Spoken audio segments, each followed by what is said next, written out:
Assalamualaikum warahmatullahi wabarakatuh. Perkenalkan, nama saya Rizky Saputri dengan NPM 2270201081.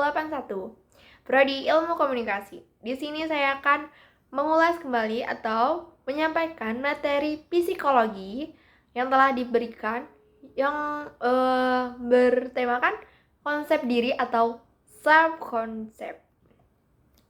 Teori perkembangan konsep diri, yaitu konsep diri itu belum ada sejak lahir, tetapi berkembang secara bertahap dan dipelajari melalui kontak sosial dan pengalaman.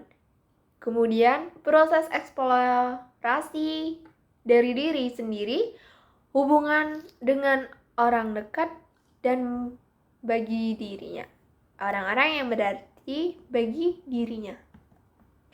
Kemudian, konsep diri berkembang dengan baik apabila budaya dan pengalaman dalam keluarga memberikan pengalaman yang positif. Individu memperoleh kemampuan yang berarti, mampu beraktualisasi diri, sehingga individu menyadari potensi yang ada pada dirinya. Kemudian, pengalaman awal dalam kehidupan keluarga merupakan dasar pembentukan konsep diri. Karena keluarga dapat memberikan perasaan dari adekuat atau tidak adekuat, perasaan diterima ataupun ditolak. Tentang respon konsep diri, yaitu respon adaptif, yaitu analisasi diri, konsep diri positif, harga diri rendah, kekacauan identitas, depersonalitas, yang merupakan rentan respon dari respon adaptif ke respon maladaptif. Gambaran diri adalah sikap seseorang terhadap tubuhnya secara sadar maupun tidak, terhadap persepsi dan perasaan tentang ukuran dan bentuk, fungsi penampilan, dan potensi tubuh saat ini dan di masa lalu. Kemudian, ideal diri merupakan persepsi individu tentang bagaimana ia harus berperilaku sesuai dengan standar pribadi.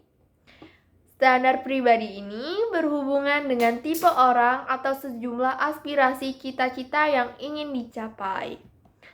Kemudian ada harga diri, adalah penilaian pribadi terhadap hasil yang dicapai dengan menganalisa seberapa jauh perilaku untuk memenuhi ideal diri yang telah dicita-citakan itu.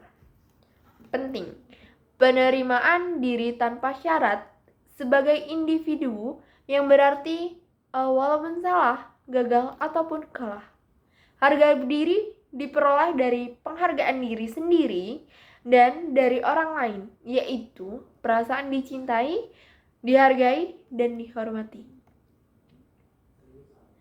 Untuk meningkatkan harga diri dapat dilakukan dengan memberikan kesempatan untuk berhasil, yaitu memberikan tugas yang kemungkinan dapat diselesaikan, kemudian diberi pujian ataupun penghargaan atas keberhasilannya atau disebut reward. Yang kemudian menanamkan atau memberi gagasan yang dapat memotivasi kreativitas untuk berkembang. Dan kemudian mendorong aspirasi dengan menanggapi pertanyaan dan pendapat serta memberi dukungan terhadap aspirasi yang positif, sehingga merasa aspirasi itu dapat diterima untuk kemajuan atau perkembangan yang lebih baik. Harga diri akan meningkat sesuai dengan meningkatnya usia dan sangat terancam pada masa pubertas. Peran adalah pola sikap, perilaku, nilai, dan tujuan yang diharapkan dari seseorang berdasarkan posisi yang ada di dalam masyarakat.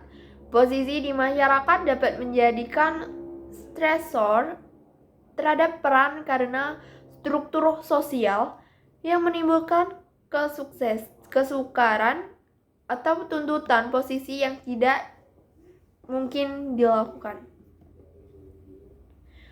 Stres peran terdiri dari konflik peran yang tidak jelas, peran tidak sesuai dengan terjadi jika individu dalam proses transisi berubah nilai dan sikap.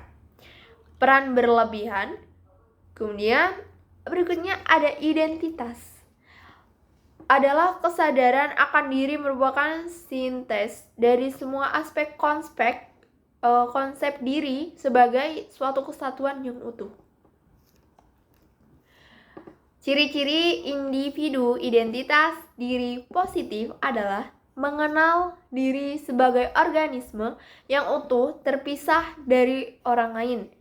Kemudian mengakui jenis kelamin sendiri, memandang berbagai aspek diri sebagai suatu keselarasan, menilai diri sendiri dengan penilaian masyarakat, menyadari hubungan masa lalu, sekarang, dan yang akan datang, memiliki tujuan yang dapat direalisasikan.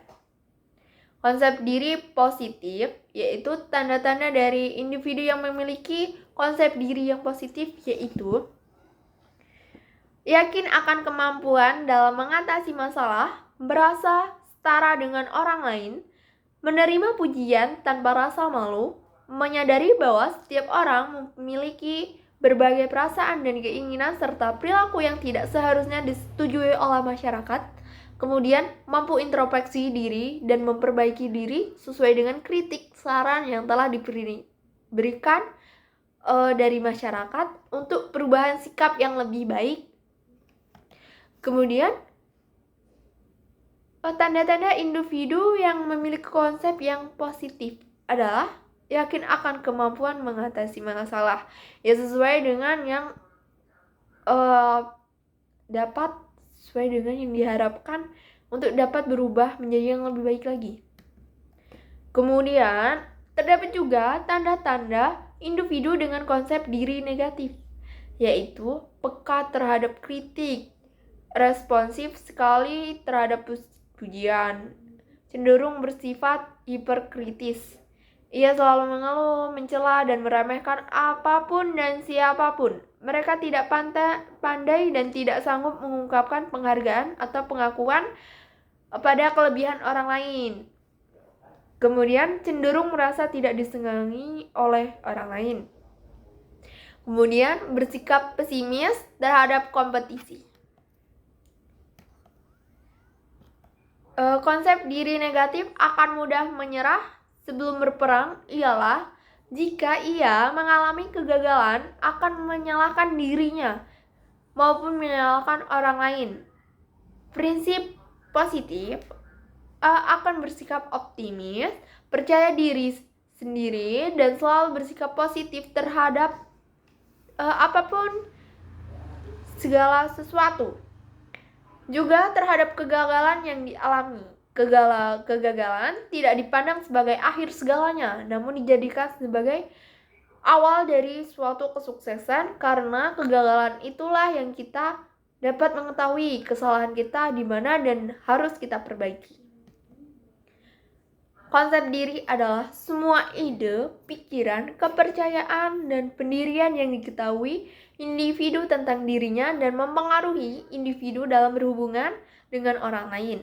Menurut Stuart dan Sandern pada tahun 1991-372.